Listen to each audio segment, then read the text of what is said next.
Good afternoon.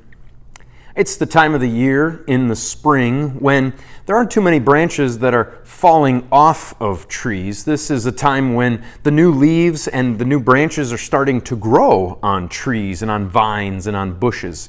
But every once in a while you will come across one that during the winter time just couldn't make it anymore and it fell off the tree.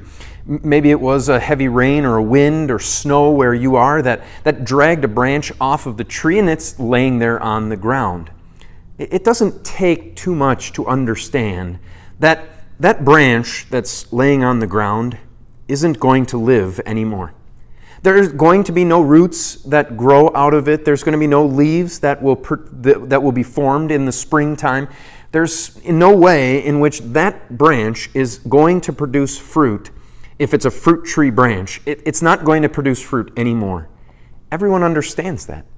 Everyone gets it because we know that it's not connected to the tree anymore. It's not connected to where it gets all of its nutrients and all of its energy, and everything it needs to survive comes from the trunk of the tree or the vine that supplies the branches.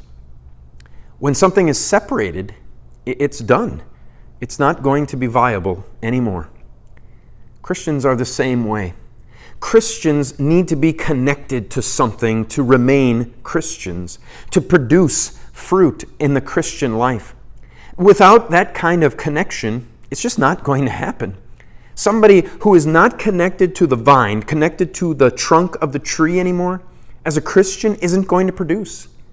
And what is it that a Christian needs to be connected to? It needs to be connected to Christ. You need to be connected to Jesus.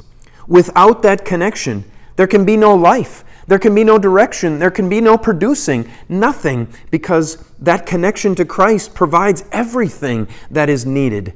All of the energy, all the nutrients, everything comes from Jesus. Jesus told that story, and we have one verse from that in John 15, verse 4. Remain in me, and I am going to remain in you. A branch cannot bear fruit by itself. It must remain in the vine. Likewise, you cannot bear fruit unless you remain in me.